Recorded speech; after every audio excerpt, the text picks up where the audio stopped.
देश हित में बात करते हैं यूक्रेन सीमा पर बढ़ते जा रहे रूसी सेना के जमावड़े की। डोनेस्क और लुहांस्क को आजाद देश बनाने के बाद अमेरिका और सहयोगी देशों ने भले ही रूस पर प्रतिबंधों की बमबारी कर दी, लेकिन यूक्रेन के बढ़ते कदम रुकते नहीं दिखाई दे रहे हैं। यूक्रेन को 3 भागों में तोड़ने के बाद अब पुतिन की सेना यूक्रेन की तरफ कूच कर गई है। नई सैटेलाइट तस्वीरों के खुलासों के बाद दावा किया जा रहा है कि अगले 24 घंटे यूक्रेन के लिए भारी साबित हो सकते हैं।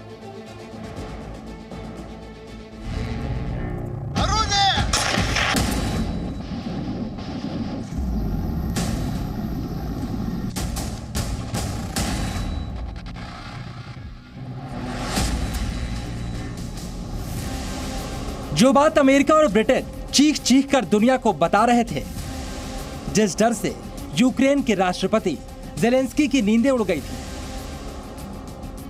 जिस दिन का इंतजार सहमी हुई दुनिया कर रही थी, वो दिन आ चुका है।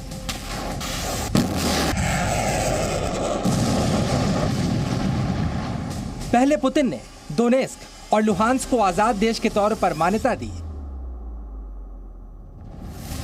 फिर रूस की संसद ने रूस की सेना को देश की सरहदों को पार करने की इजाजत दे दी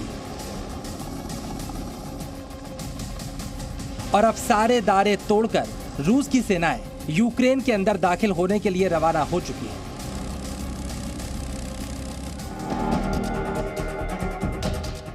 यह खुलासा हुआ है बेलारूस से सटे यूक्रेन बॉर्डर के पास की सैटेलाइट तस्वीरों से, जहां पर दक्षिणी बेलारूस बॉर्डर पर 100 से ज्यादा रूसी सैन्य वाहन नजर आ रहे हैं। यही नहीं, इन तस्वीरों में सैनिकों के नए टेंट भी दिखाई दे रहे हैं। बेलारूस के मोजियर के पास के एयरफील्ड में ये गतिविधियां दिखाई पड़ रही हैं। ये एयरफील्ड यूक्रेन की सीमा से सिर्फ 40 किलोमीटर दूर है। इस सैटेलाइट इमेज में पश्चिमी रूस में यूक्रेन बॉर्डर के पास एक नया फील्ड अस्पताल भी नजर आ रहा है। ये सारी तैयारियां बता रही हैं कि रूस की सेना बड़े हमले की तैयारी में जुटी है, क्योंकि ऐसी तैनाती किसी युद्धाभ्यास का हिस्सा नहीं हो सकती है जो अब तक बेलारूस में जारी था। ये सारी तैयारियां युद्ध के दौरान घायल होने वाले रूसी सैनिकों को फौरन और तेजी से मेडिकल सुविधा देने के लिए है। अमेरिका के पास भी खुफिया सूचना है कि यूक्रेन को तोड़ने के बाद रूस की सेनाएं यूक्रेन पर बड़ा आक्रमण करने जा रही हैं। Russia's moved supplies of blood and medical equipment into position on their border. You don't need blood unless you plan on starting a war. Belarus के पास जहां पर यह नई तैनाती नजर आ रही है, उस इलाके में रूस के 30,000 से ज्यादा सैनिक मौजूद हैं। यहां पर रूस के सबसे घातक हथियार भी मौजूद हैं। रूस के सुखोई 35 जैसे आधुनिक लड़ाकू विमान भी यहां पर उड़ान भर रहे हैं। इसी के साथ एयर डिफेंस सिस्टम S-400 की कई बैटरियां भी बेलारूस में इस जगह पर मौजूद हैं। और ऐसी तैयारियों की वजह से ही इस बात का दावा किया जा रहा है कि अगले 24 घंटे यूक्रेन के लिए काफी भारी है। डोनेस्क और लुहांस्क को आजाद घोषित करने के बाद पुतिन ने यूक्रेन को आखिरी चेतावनी भी दी थी, लेकिन नाटो देशों के सहयोग की उम्मीद लगाए यूक्रेन ने शायद इस चेतावनी को नजरअंदाज करके बड़ी भूल कर दी है। Наша страна всегда открыта для прямого и честного диалога, для поиска дипломатических развязок самых сложных проблем. Но повторю.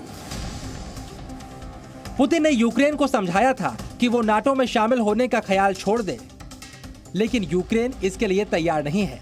ऐसे में रूस के पास यूक्रेन पर हमले का विकल्प खुला है।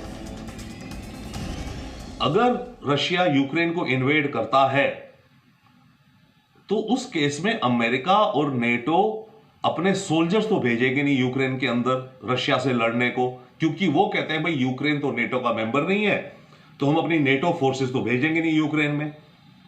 परंतु वो क्या करेंगे, वो military supplies, tanks, anti tank missiles, इस तरह के आर्मामेंट्स वगैरह वो दरादर यूक्रेन को बेचेंगे या देंगे। फिलहाल रूस ने यूक्रेन को 3 तरफ से घेर कर रखा है।